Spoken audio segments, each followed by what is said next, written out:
En revanche, Allah aime, parce que Allah aime quand même pas mal de... Parce que Allah est omniscient, omnipotent, et c'est une religion de paix et d'amour, donc j'imagine quand même qu'il aime certaines choses. Qu'est-ce qu'il aime, Allah? Eh ben, en revanche, Allah aime ceux qui combattent pour tuer dans son chemin. Voilà. Voilà. Mashallah et Hamdoulillah sur vous tous, les amis. Est-ce que vous pensez, je parle de société occidentale, est-ce que vous pensez qu'il est possible de vivre en paix dans une société où l'islam prend de plus en plus de place? Je vais reformuler un tout petit peu ma question. Est-ce que vous pensez qu'il est possible dans nos sociétés occidentales de vivre en paix avec une frange de la population qui nous considère comme des bestiaux, qui nous considère comme des chiens, qui nous promet le feu éternel et la malédiction de leur Dieu, qui appelle directement à notre anéantissement, pour pas dire le mot meurtre, qui nous déshumanise, en gros, qui nous haïssent, hein, en fait. Tout ça est dans le Coran, vous le verrez dans la vidéo, hein, tout est sourcé, je n'invente rien. C'est la petite question à laquelle j'ai envie de répondre avec vous. Enfin, moi je répondrai à rien du tout, je vais lire un article que j'ai trouvé et que je trouve plutôt sympathique. Donc, pour ceux qui pensent que c'est possible de vivre en paix avec l'islam, eh ben écoutez, on va voir ça dans les versets et les sourates du Coran. Pour ceux qui pensent que c'est pas possible, les frérots, petite piqûre de rappel hein, pour vous rappeler à quel point vous avez raison. Moi, bien sûr, je ne sais pas, je ne suis personne, je ne fais que vous donner des pistes de réflexion. Vous les prenez pas, c'est pas mon problème, hein. Allez, on va regarder ça. Peut-on vivre en paix avec l'islam dans nos sociétés occidentales? La question que tout le monde se pose. C'est parti! On est sur IQRI, les amis, tout sera en description de la vidéo, enfin cet article sera en description de la vidéo. J'ai commencé à le lire, je le trouvais très intéressant, et je me suis dit, pourquoi pas allumer ma caméra et vous le faire partager. Bon, prescription contre les infidèles. Alors, le Coran et l'islam prescrivent de ne pas aimer les chrétiens, les juifs ou les païens prosélytes, ceci au seul motif de leur foi religieuse. Il faut les combattre, les conquérir et les soumettre. D'ailleurs, je vous rappelle que islam, ça veut dire soumission évidemment. Hein. La paix, l'amour, tout ça, oui, mais dans la soumission à Dieu et dans la soumission à l'islam. Il faut les combattre, les conquérir, donc, et les soumettre. Tous les instituts musulmans et toutes les écoles coraniques d'Europe continuent d'enseigner ces préceptes. Le Coran et l'islam déshumanisent et considèrent comme des souillures les chrétiens. Oh, ça commence bien, frérot. Ça va en crescendo, t'es pas prêt. Les juifs et les mécréants en général, ils les considèrent comme pires que des animaux et remplis de mauvais sentiments vers Allah et les musulmans. En conséquence, le Coran interdit aux musulmans de les prendre pour amis et leur ordonne de les détester. À ces incitations à la haine s'ajoute l'incitation au meurtre et à la violence. Le Coran prescrit explicitement la violence contre les chrétiens et les juifs, non pas parce qu'ils auraient agressé les musulmans, mais parce qu'ils ne sont pas musulmans. Voilà. C'est la définition même du racisme. Une telle prescription contredit la Convention internationale sur l'élimination de toutes les formes de discrimination raciale, etc., etc. Bon, ça, on s'en fout, les droits de l'homme, tout ça, tout ça. Malheureusement, l'islam, en tant que doctrine, ne respecte pas ces principes fondamentaux, les droits de l'homme. Les prescriptions coraniques et les hadiths de Mahomet sont en opposition frontale avec les principes d'égalité et de fraternité. Depuis leur plus tendre enfance, les musulmans les mémorisent et les récitent en tant que parole éternelle d'Allah. Cela en toute impunité. Examinons, chers amis, les problèmes posés au vivre ensemble par les prescriptions instaurées contre les chrétiens, les juifs et les mécréants. Analysons ces prescriptions musulmanes telles que le Coran les établit. C'est parti, les gars. Supériorité de la communauté musulmane sur le reste de l'humanité. Oui, c'est beau. Le Coran commence par préciser que les musulmans constituent la meilleure de toutes les communautés qui existent et que la majorité des chrétiens et des juifs sont des pervers. Oui, mon poteau, t'es un pervers, c'est beau. Sourate 3, verset 110. Vous, les musulmans, vous êtes la meilleure des communautés, qu'on ait fait surgir pour les hommes. Vous ordonnez le convenable, vous interdisez le blâmable et croyez en Allah. Si les chrétiens et les juifs qui ont déjà reçu l'écriture, donc ça parle de la Torah, les psaumes et l'évangile, avaient la foi en l'islam, évidemment, ce serait meilleur pour eux. Bah oui. Hein. Il y en a qui ont la foi, ceux qui reconnaissent Mahomet et se convertissent à l'islam, mais la plupart d'entre eux sont des pervers parce qu'ils refusent de se convertir à l'islam. Mépris à caractère raciste envers les juifs, les chrétiens et les mécréants. Le Coran confirme aux juifs traités de singes et de cochons leur sort détestable et la pire des rétributions qu'ils auront auprès d'Allah. Sourate 5, verset 60. Ceux qu'Allah a maudits, ceux qui ont encouru sa colère et ceux dont il a fait des singes et des cochons, ceux-là ont la pire des places et sont les plus égarés du droit chemin. Le passage suivant qualifie d'associateurs les chrétiens qui rendent un culte au Père, au Fils et au Saint-Esprit, c'est très très grave. Sourate 9, verset 31. Ils ont pris leurs rabbins et leurs moines, ainsi que le Christ, fils de Marie, comme Seigneur en dehors d'Allah, alors qu'on ne leur a commandé que d'adorer un Dieu unique. Pas de divinité à part lui, gloire à lui, il est au-dessus de ce qu'il lui associe. Parce qu'ils refusent d'embrasser l'islam, le Coran désigne les chrétiens et les juifs comme les pires créatures, sourate 98, verset 6.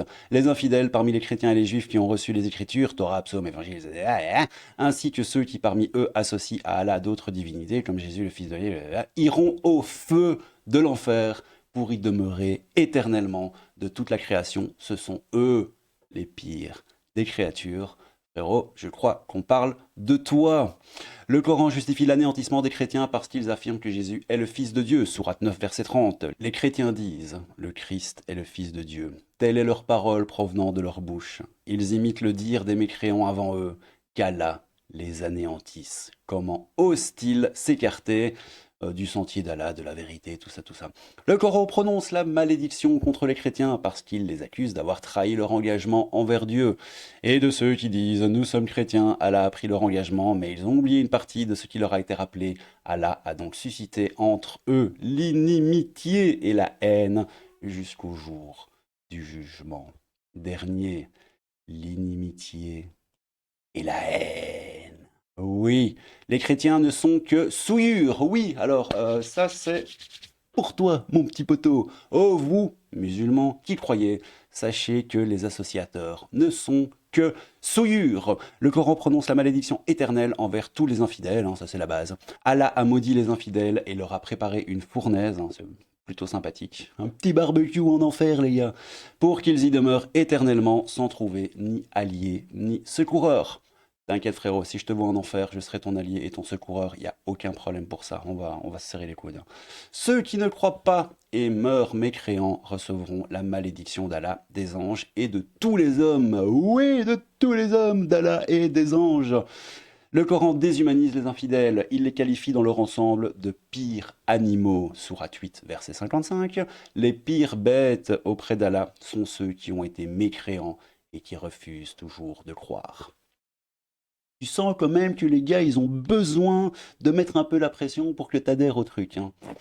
Les mécréants qui refusent l'islam est considéré comme un chien. Sourate 7, verset 176. L'infidèle est semblable à un chien qui allaite si tu l'attaques et qui allaite aussi si tu le laisses. Tel est l'exemple des gens qui traitent de mensonges nos signes.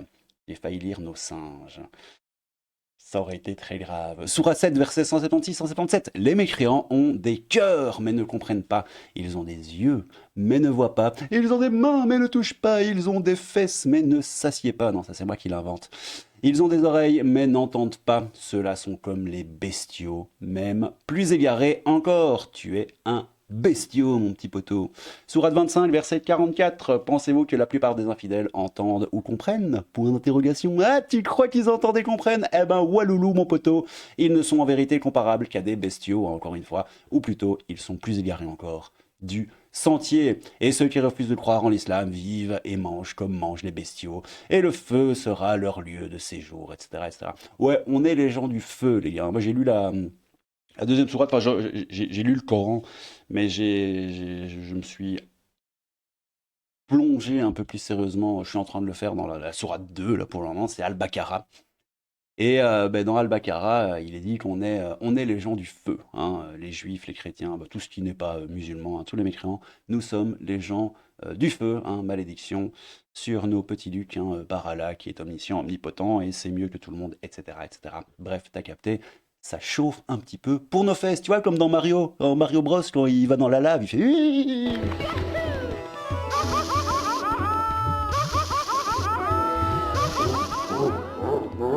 Ben c'est nous.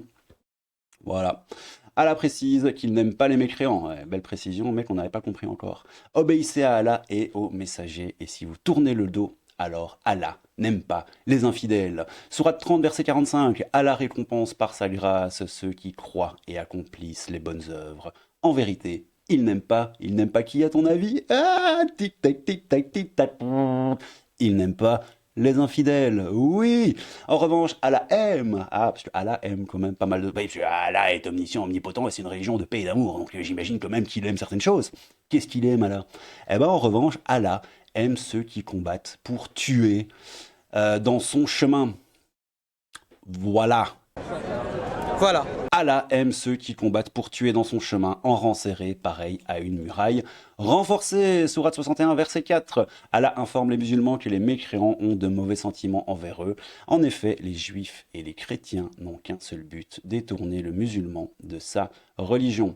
Alors moi, frérot, mais j'en ai mais rien à cirer de ta religion à partir du moment où tu viens pas me la poser à moi, mes voisins, mes amis, mes cousins, mes frères, mes sœurs et ma société en général qui n'est pas musulmane en fait.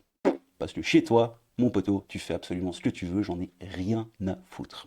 Enfin bref, encore une fois, moi je m'en tartine le Luc. Ni les juifs, sourate 2, verset 120, ah ben c'est Al-Baqarah encore, ni les juifs ni les chrétiens ne seront jamais satisfaits de toi jusqu'à ce que tu suives leur religion. C'est très étonnant. Parce que si on prenait le contre-pied, je serais d'accord. C'est plutôt les musulmans, j'ai l'impression, selon moi, hein, pas de diffamation évidemment, qui ne sont jamais satisfaits tant que tu suis pas leur religion. Ça me paraît beaucoup plus logique et compréhensible dans ce sens-là, mais bien sûr, je peux me tromper. Ces mêmes chrétiens et juifs ne cherchent qu'à obstruer la voie juste et droite prescrite par Allah.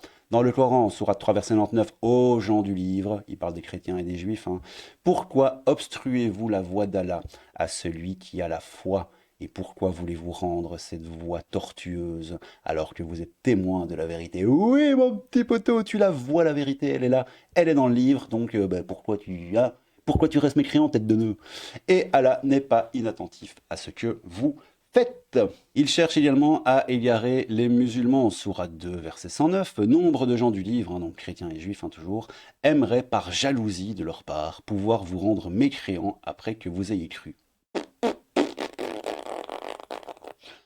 J'en reviens à ce que j'ai dit tout à l'heure, hein, frérot, tu fais absolument ce que tu veux tant que tu n'embêtes pas ma société qui est chrétienne. Hein, depuis quelques milliers d'années. Bon, on va pas chipoter non plus.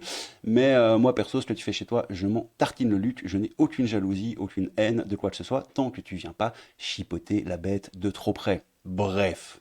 Sourate 3, verset 69, une partie des gens du livre auraient bien voulu vous égarer, or ils n'égarent qu'eux-mêmes, et ils n'en sont pas conscients. Effectivement, j'en suis pas conscient. Allah décrit les mécréants, les chrétiens et les juifs comme des êtres jaloux qui ne veulent que le mal pour les musulmans.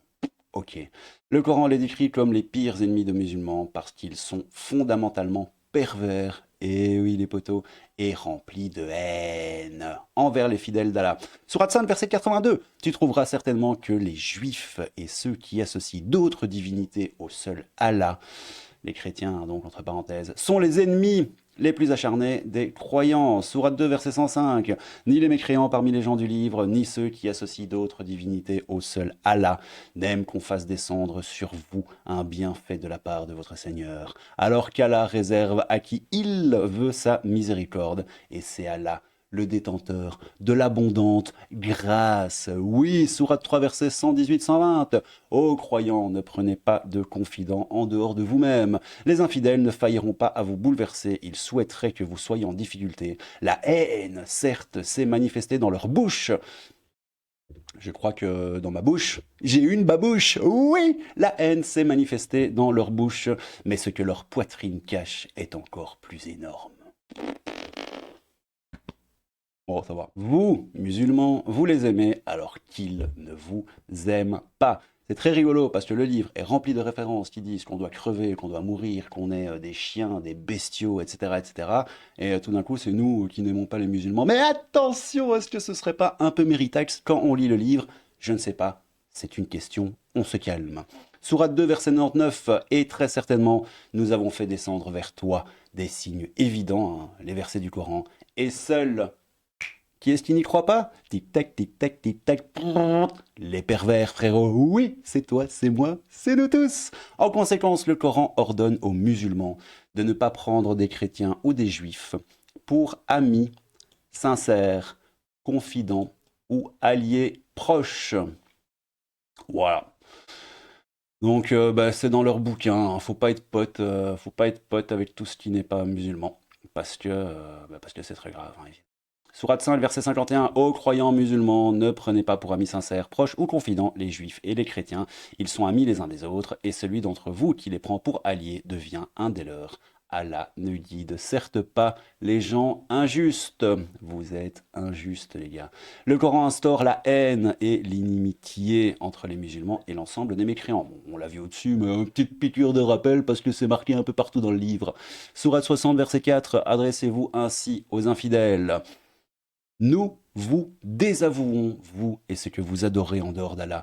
Nous vous renions. Entre vous et nous, l'inimitié et la haine sont à jamais déclarés, les poteaux, jusqu'à ce que vous croyiez en Allah seul. Au sujet de ces ennemis qui refusent l'islam comme religion, Allah prescrit.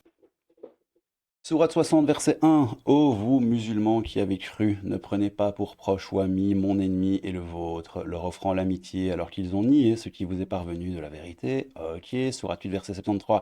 Et ceux qui n'ont pas cru sont alliés les uns des autres. Si vous n'agissez pas ainsi, en rompant les liens avec les infidèles, hein, faut pas être ami avec les gars, il y aura discorde et grand désordre sur terre. Donc, il faut rompre les liens selon eux, hein, selon le Coran, entre les musulmans et tout ce qui n'est pas musulman, pour qu'il n'y ait pas de discorde sur terre. Donc c'est très rigolo, il faut rompre des liens liens permettent justement qu'il n'y ait pas de discorde, hein, qui permettent de discuter, etc., même si tu n'es pas d'accord avec la personne qui est en face de toi. Donc rompre ces liens, c'est justement faire en sorte qu'il n'y ait pas de discorde. Ça n'a aucun sens. Sourate 9, verset 23. Ô vous les croyants, ne prenez pas pour alliés ou amis vos pères et vos frères s'ils préfèrent l'incroyance à la foi. Oui, une petite balle perdue pour les apostats. Et quiconque parmi vous les prend pour alliés, ceux-là sont les injustes. Sourate 58, verset 22. Tu n'en trouveras pas parmi les gens qui croient en Allah et au jour dernier, qui prennent pour amis ceux qui s'opposent à Allah et à son messager, fussent-ils leur père, leur fils, leur frère, ou les gens de leur tribu. Bon, on va continuer, hein. Tu vois, ça c'est déjà... bon, on est un peu dans l'inimitié, il y a un peu de haine. Bon, ouais, on va dire que pour le moment ça va, mais attention, ça va aller en crescendo. Le musulman doit utiliser la taqiyya quand il vit dans un pays où l'islam ne gouverne pas. Oui, pour ceux qui ne savent pas, la taqiyya, c'est le fait de fermer sa bouche et d'avancer masqué. Le Coran demande aux musulmans de détester les non-musulmans. Mais comment le musulman doit-il se comporter dans un pays où l'islam ne gouverne pas? C'est vrai que c'est une bonne question. Le Coran lui donne une solution, la taqiyya, ou l'art de la dissimulation. Oui, l'art de la dissimulation, en stommelings, comme on dit en Belgique. Deux raisons justifient le précepte de la dissimulation, du mensonge et de la traîtrise. 1. Désolé. La sécurité personnelle, et 2. La nécessité de faire progresser l'islam. Alors la sécurité personnelle, quoi, genre, tu serais pas en sécurité si... Ça n'a aucun sens. C'est dans vos pays à vous qu'on n'est pas en sécurité, les gars. Vous projetez vos délires sur nous. C'est juste affolant, quoi. Et évidemment, hein, l'orthodoxie, hein, la sainte et maître orthodoxie islamiste, hein, la nécessité de faire progresser l'islam. Sourate 3, verset 28. Que les croyants ne prennent pas pour alliés ou amis des infidèles. Oui, bon, ça on l'a déjà vu, notre héros. Au lieu de croyants, quiconque le fait contredit la religion d'Allah, à moins que vous ne cherchiez à vous protéger d'eux par la taqiyya, qui est donc, entre parenthèses, un mensonge légal. Voilà. Allah vous met en garde à l'égard de lui-même. Ouais, parce qu'il faut évidemment craindre Allah un max, parce que la paix, l'amour, tout ça, mais il rigole pas quand même, le grand barbu, hein, faut pas déconner, quoi. De manière unanime, les exégètes musulmans Ibn Kathir, machin, expliquent ce verset comme suit. Allah rejettera celui qui prend comme ami les infidèles. Il y a une exception importante. Les croyants qui craignent pour leur sécurité quand ils vivent dans des pays mécréants, dans ce cas, ces croyants peuvent recourir à la taqiyya en montrant de l'amitié aux mécréants par la langue, mais jamais par le cœur. Ça parlait de vipères là avant, et j'ai comme l'impression que Bah, que le vipérisme est assez profond dans la fin de cette phrase, enfin dans cette phrase en tout cas, hein. Dans ce cas, ces croyants peuvent recourir à la taquilla en montrant de l'amitié aux mécréants par la langue, mais jamais par le cœur.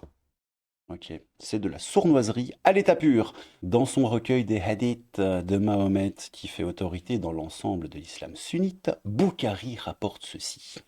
Nous sourions en face, mais nos cœurs les maudissent. Ah, c'est même pas en plus que l'amitié aux mécréants par la langue, mais jamais par le cœur. C'est carrément la langue qui te dit tout va bien, et en fait ton cœur les maudit carrément. C'est quand même un niveau de haine assez troposphérique. Nous sourions, donc je répète vite fait, mais nous sourions en face, mais nos cœurs les maudissent. Dans ce même recueil, Boukhari rapporte cette prescription de Mahomet. La guerre est traîtrise. Il précise également que la taquilla ou mensonge légal est licite jusqu'au jour du jugement dernier.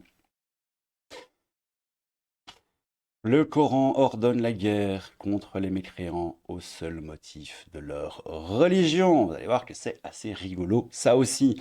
Le Coran ne se contente pas de mépriser les juifs et les chrétiens, il leur donne de les combattre jusqu'à ce qu'ils acceptent la domination islamique. Oui, après s'être humiliés. L'islam attaque les chrétiens, les juifs et les pratiquants d'autres religions au seul motif qu'ils ne reconnaissent pas qu'Allah est le seul Dieu et que Mahomet est son prophète et qu'ils n'appliquent pas les prescriptions de l'islam. Voilà, attaque. Voilà. Ceux-ci n'ont le choix qu'entre la conversion à l'islam ou la mort. La mort. Tuez ceux, sourate 9, verset 5, les gars. Tuez ceux qui associent d'autres divinités au seul Allah. Il parle des chrétiens, parce que nous on a la Trinité, etc., etc. On est les gens du feu. Où que vous les trouviez, capturez-les, assiégez-les, guettez-les dans toute embuscade. Si ensuite ils se repentent, en se convertissant à l'islam évidemment, accomplissent la salat, c'est la prière musulmane, et acquittent la zakat, l'impôt musulman, alors laissez-leur la voie libre, car Allah est pardonneur et miséricordieux. Alors, j'avoue que le pardon et la miséricorde, quand tu dois te foutre à genoux, renier tes ancêtres, ta culture, ta religion, et en plus payer un impôt, je ne vois pas trop où est le pardon et la miséricorde, mais j'imagine que c'est parce que tu échappes à la mort, donc voilà, machallah. Combattez-les, Allah par vos mains leur infligera le supplice, les couvrira d'ignominie, vous donnera la victoire sur eux et guérira les poitrines d'un peuple croyant. Allah ordonne à ses fidèles de combattre les mécréants où qu'ils se trouvent, ou vous qui croyez, combattez ceux des mécréants qui sont près de vous, et qu'ils trouvent de la dureté en vous, et sachez qu'Allah est avec les pieux. Quand il parle des pieux, il parle des gens qui prient, hein, pas des pieux dans le cœur, quoique. Allah ordonne à ses fidèles de ne pas demander la paix quand ils sont les plus forts. Alors là, c'est très intéressant, parce que ça parle directement de ce que j'appelle, c'est pas moi qui l'appelle, hein, c'est comme ça que ça s'appelle, le principe démographique. Quand ils sont en minorité, ça chouine, etc., etc., et quand ils sont en majorité, Allah ordonne à ses fidèles de ne pas demander la paix quand ils sont les plus forts. Sourate 47, versus 25, les poteaux, ne faiblissez donc pas et n'appelez pas à la paix alors que vous êtes les plus hauts. Allah est avec vous et il ne vous frustrera jamais du mérite de vos œuvres. Les chrétiens et les juifs doivent accepter la colonisation de leur pays ainsi que leur statut d'être humain inférieur devant les maîtres musulmans. Le terme dhimitude désigne ce statut d'infériorité. Sourate 9, verset 29. Combattez ceux qui ne croient ni en Allah, ni au jour dernier, qui n'interdisent pas ce que Allah et son messager Mahomet ont interdit, et qui ne professent pas la religion de la vérité, hein, l'islam, hein, évidemment, religion de la vérité, hein, comme tout le monde le sait, parmi les chrétiens et les juifs qui ont reçu les Écritures, c'est-à-dire la Torah, les psaumes et l'Évangile, etc., jusqu'à ce qu'ils versent la capitation de leurs propres mains après avoir accepté l'humiliation. Ce verset justifie l'invasion et la colonisation des pays chrétiens tels que Mahomet les a initiés et que ses disciples et successeurs, les califes Abou Bakr, Omar et Othman, les ont poursuivis. Le califat musulman a maintenu cette politique de conquête jusqu'au XXe siècle. À titre d'exemple, on peut citer la conquête par les armées musulmanes du Moyen-Orient, Palestine, Syrie, Palestine, aïe aïe aïe aïe aïe aïe aïe, serait-ce une conquête islamique? Je ne sais pas. Palestine, Syrie, Mésopotamie, de l'Égypte, de l'Afrique du Nord ou de l'Espagne au 8e siècle, effectivement. Tous ces pays étaient majoritairement chrétiens. On rappellera également la colonisation de la Grèce et des Balkans, ainsi que le siège de Vienne par le califat ottoman entre le 15 et le 19e siècle. Le Coran ordonne que l'islam soit la religion qui triomphe sur toutes les autres religions. Bah oui, c'est la religion de la vérité. Donc la vérité doit éclater, j'ai envie de te dire. Sourate 9, verset 32. Les infidèles veulent éteindre avec leur bouche la lumière d'Allah, alors qu'Allah veut faire briller sa lumière. Quelque répulsion qu'en aient les mécréants. Sourate 9, verset 33, c'est Allah qui a envoyé son messager Mahomet avec la bonne direction et l'islam, la religion de la vérité, évidemment, afin qu'elle triomphe sur toutes les autres religions, évidemment. Allah ordonne à Mahomet d'annoncer aux mécréants leur défaite totale. Sourate 3, verset 12, dit à ceux qui ne croient pas, vous serez vaincus bientôt et vous serez rassemblés vers l'enfer. Et quel mauvais endroit pour se reposer. Effectivement. Après toutes ces belles paroles de paix et d'amour, les amis, on va aller directement dans le combat. 2 versets sont importants pour mieux comprendre ce qu'est réellement le combat. 1. Le combat est une prescription. La prescription du combat figure dans la sourate 2. Le terme, c'est encore, j'allais dire Al-Qaïda, c'est encore Al-Baqarah. Le terme utilisé, qital, signifie le combat pour tuer et la possibilité pour celui qui combat de se faire tuer. Sur ce point, il n'existe aucun doute, il y a consensus chez tous les savants musulmans, quelle que soit leur tendance. Sourate 2, verset 216, encore Al-Baqarah. Le combat vous a été prescrit alors qu'il vous est désagréable. Or, il se peut que vous ayez de l'aversion pour une chose alors qu'il vous est un bien. Oui les gars, allez vous faire tuer, en réalité c'est un bien. Il se peut que vous aimiez une chose alors qu'elle vous est mauvaise.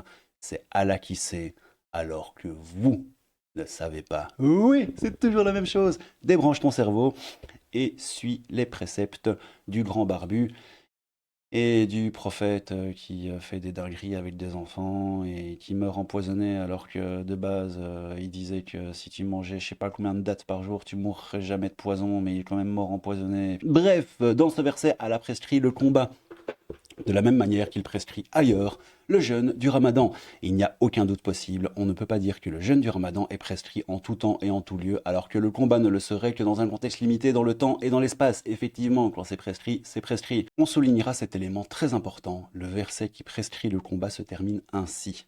Allah sait et vous ne savez pas. Débranche ton cerveau, frérot. C'est clair, Allah commande aux musulmans de ne pas se poser de questions, seul Allah possède la connaissance et le croyant ne peut savoir ce qui justifie la prescription du combat. 2. Le combat est un pacte éternel entre Allah et les croyants. Le second verset concerne le cadre de la prescription du combat, c'est la sourate 9, verset 111. Certes, Allah a acheté des croyants leur âme et leurs biens. En contrepartie, il leur donne le paradis. Ils doivent combattre dans le sentier d'Allah, toujours. Ils tuent et se font tuer. C'est une promesse authentique qu'il a prise sur lui-même dans la Torah, l'Évangile et le Coran, et qui est plus fidèle qu'Allah à son pacte. Point d'interrogation. Réjouissez-vous donc de l'échange que vous avez fait, et c'est là une réussite suprême, un très grand succès pour vous. Examen du verset. Examinons ce verset en détail. Allah achète aux croyants son âme. Ok. Cette âme est le don le plus précieux que l'être humain ait reçu. Allah demande aux croyants de lui vendre non seulement son âme, mais aussi les biens qu'il possède, fruits de son travail. En contrepartie, Allah promet aux croyants l'accès garanti au paradis. Fais gaffe quand même parce qu'il y a moyen de pas y rentrer si tu fais pas exactement ce que le barbu te dit de faire. Allah précise aux croyants qu'en vendant son âme et ses biens, celui-ci s'engage ainsi à combattre dans le chemin d'Allah. Et pour qu'il n'y ait aucun doute sur la nature de ce combat, Allah précise aux croyants qu'il doit tuer et accepter aussi de se faire tuer. Cette prescription est explicite et ne laisse place à aucun doute. C'est la parole d'Allah et quiconque déforme cette parole se désavoue lui-même. Oui! Oui. Et pour souligner l'importance de cette prescription, Allah précise qu'il prononce ces paroles dans le cadre d'une promesse qu'il s'engage à honorer. Les termes utilisés sont d'une très grande force, la promesse qu'il a prise sur lui-même en vérité. Le verset affirme que cette promesse repose sur ce que l'islam considère comme les 3 livres révélés, la Torah, l'Évangile et le Coran. Cette promesse est donc éternelle, l'islam considérant le Coran comme la parole incréée, explicite, éternelle et inaltérable d'Allah. Cela implique qu'Allah a pris cet engagement avant même la création du monde. Ouais, mais Camoulox, hein, les gars. Cacamou, Cacamoulox, quoi. Une question cruciale. La suite du verre. On a bientôt fini, les gars, je vous rassure. Moi, déjà, j'en peux plus, là. Il y a beaucoup trop de paix et d'amour, là, qui s'impriment dans mon cœur. C'est absolument incroyable. C'est fantastique. C'est fantastique. La suite du verset est d'une importance capitale puisqu'elle pose la question suivante. Qui est plus fidèle qu'Allah à son pacte ou engagement? C'est une bonne question. Il s'agit donc d'un pacte entre le Dieu de l'islam et ses fidèles.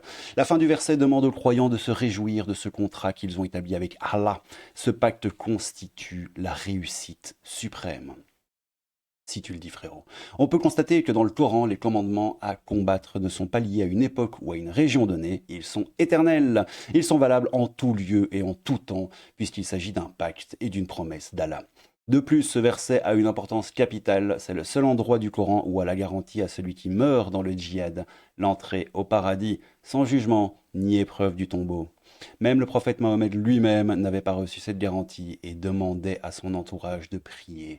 Pour lui, aucun théologien musulman ne peut affirmer qu'Allah a rompu son pacte et trahi sa promesse. Cela constituerait un très grand péché envers Allah, un acte très grave, oui, c'est très grave, qui relève du blasphème et de l'apostasie.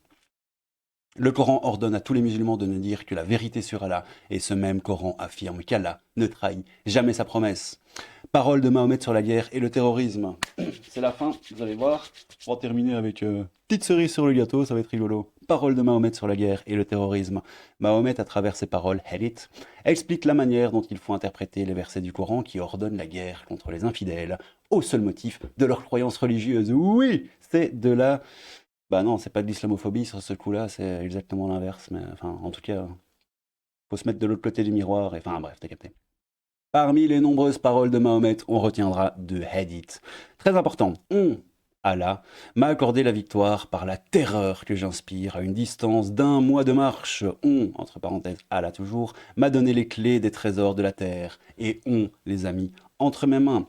Il m'a ordonné de combattre les gens jusqu'à ce qu'ils déclarent qu'il n'y ait d'autre divinité qu'Allah et que Muhammad est son messager, etc. etc. Qu'il accomplit ses prières et sa quête de la zakat, c'est l'aumône obligatoire, c'est la fameuse taxe qu'on a vu un peu plus haut. S'ils s'y conforment, ils préserveront de moi leur vie et leurs biens, ces gentils momos. Sauf infraction punie par l'islam, il appartient ensuite à Allah de les juger. Mahomet, cet homme de paix et d'amour. Mahomet affirmait avec fierté: par celui qui détient mon âme entre ses mains, je ne suis venu à vous qu'avec l'égorgement. Ok. Et il a fait le signe de la main sous la gorge. Sirat d'Ibn Ishaq et Ibn Hisham. Ces paroles de Mahomet montrent que le précepte du djihad a pour but de terroriser. Il faut non seulement combattre les infidèles, mais il est nécessaire d'inspirer la terreur dans le but d'annihiler toute résistance, conformément à ce verset du Coran, sourate 8, verset 60. Et préparez contre eux tout ce que vous pouvez comme force et comme cavalerie équipée afin de terroriser l'ennemi d'Allah et le vôtre, et d'autres encore que vous ne connaissez pas en dehors de ceux-ci, mais qu'Allah, lui, connaît. Et tout ce que vous dépensez dans le sentier d'Allah vous sera remboursé pleinement et vous ne serez point lésés, blablabli, blablabla. Mahomet représente le modèle parfait que tout musulman se doit d'imiter jusqu'au jour du jugement dernier. Sourate 33, verset 21. En effet, vous avez dans le prophète Mahomet un excellent modèle pour quiconque espère en Allah et au jour dernier et invoque Allah fréquemment, blablabla. Conclusion. Enfin fini, les gars. Dites-moi si selon vous, tout cela qu'on est en train de voir en vidéo est compatible avec nos sociétés occidentales. Je ne sais pas, ce n'est qu'une question. Moi, évidemment, je n'ai pas d'avis. Conclusion. Il paraît très important de mener un débat d'idées sur les préceptes de violence et de haine raciste dans le Coran et la Sunna de Mahomet.